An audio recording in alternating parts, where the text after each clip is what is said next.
I added a wood vise to the Paulk Smart Bench, and the beauty of this one is I didn't add a single ounce to the total weight of the bench. And in this video, I'm going to show you exactly how I did it. I'm Ron Paulk, and this is the Smart Wood Shop. If you want to get a detailed set of plans to build a smart wood shop for yourself or one of the Paulk Smart workbenches, you can click on the link in the description of this video down below where you can purchase plans and download them instantaneously 24/7, 365. In all of my years as a home builder and a carpenter, I've never had a wood vise. I don't even know what you call them. This type of vise that's got a big block of hardwood on it that you can clamp a piece of wood to your workbench and work on it. I see lots of videos of guys using these to plane and do things like that.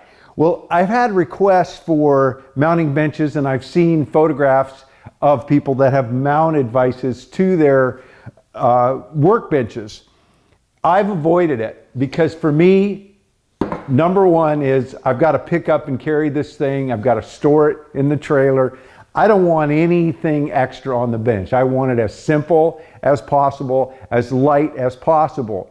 Of course, I want it functional. So I've always just, when I have a need to clamp a piece of wood, I've always just used a clamp or two and just clamp it to the side of the bench anywhere. I've got all the way around the bench I can clamp it. I can use multiple clamps to clamp longboards.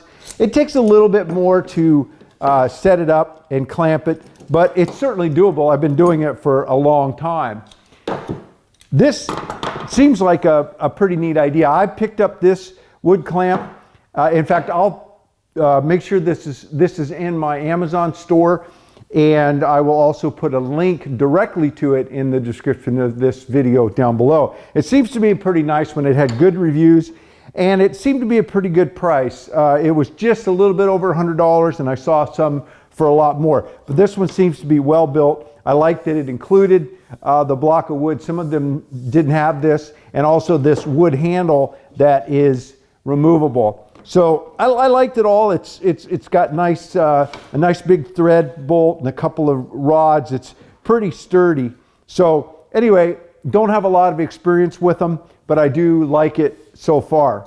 Now, how did I take this wood clamp, this wood vise, add it to my bench, but not add any weight or add any bulk to it for when I want to pack it up? Pretty straightforward. I just use the system the same way that I attach the router tables, the way I attach the cradles for holding all of the tools. I continue to just think up ideas how to utilize this system to add functionality to my benches and to make my work life a little smoother, a little more efficient, and just a lot more fun. I looked at the design and the drawings online and thought it shouldn't be too hard, but I wasn't absolutely sure how it was going to work out until I actually got it. So once I got it, and it was pretty well assembled, I had to put the base on, but I screwed that on and kind of studied it for a couple of minutes and realized that all I needed to do was mount a mounting plate on it, a permanent mounting plate that would fasten to the underside of the top of any of the benches. So I took a piece of Canusa Primcore Plus, the same lightweight 18 mil material that I'm using to build all of my benches, my router table, the box joint jig, all those things, same material. And I actually started with the scrap piece and I mounted that and I got it working and figured out some dimension stuff. And what I came up with was a board that is 352 millimeters long and 206 millimeters wide.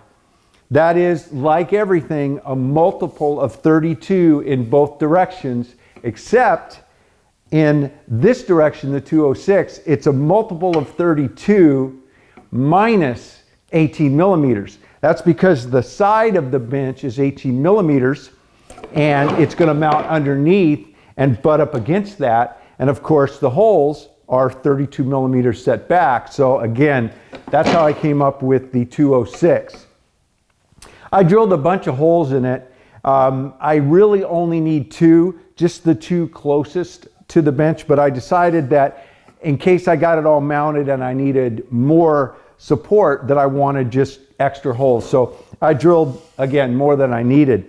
But now I can take it and mount it in the location you just saw me take it from. I can mount it down here. I can slide it right and left. Of course, it's got to match up with the holes and not bump into the side openings. But pretty much I can mount it down either side, or on the ends it'll mount as well. Again, because the 32 millimeter system on all of the workbenches and the router table and everything are an exact layout, right and left, and end to end, edge to edge. After I decide about where I want to mount it, I'll just slip it underneath and slide it right and left until the holes line up, and then I'll just clamp it, putting pressure with my hand underneath, pushing it up tight, and then I'm able to just clamp it in place so that now I can take these power locks and just drop them in these front holes. And I could also use any of these 4 holes back here as well. I can also use the quick connects in these 4 back holes. I can't use them in the 2 front holes simply because the knob hits the inside of the bench, and so I can't tighten it down. But again, if I wanted to, I could just drop these in and mount through these back holes underneath and hold it in place. But I haven't found that I needed 4-point connection yet. Just that quick and easy. I have a wood vise mounted to the Paulk workbench, good, nice and solid, ready to go to work.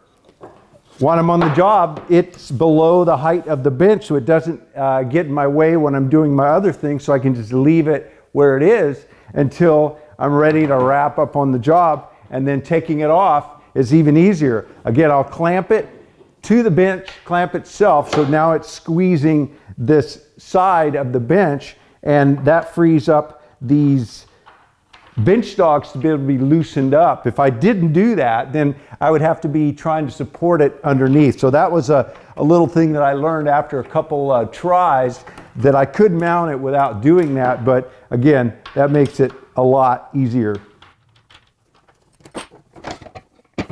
Now it's ready to be stored away in the Smart Wood Shop for the next job. If you like these videos, if you'd like to see me make more, then do your part. Click on that little thumbs up down below. Let me know that you liked the video. Also, if you want to join the Smart Wood Shop family, click on the subscribe button and ring that bell so you'll know when I put up a new video. And it would be great too if you could share the Wood Shop channel with somebody you know. You can also support the channel by not only purchasing our workbenches, but by using our Amazon links for the tools that you see me use. They'll share a little bit with us, but they won't charge you any extra. Thanks for dropping into the Smart Wood Shop. You stay safe and have a great day.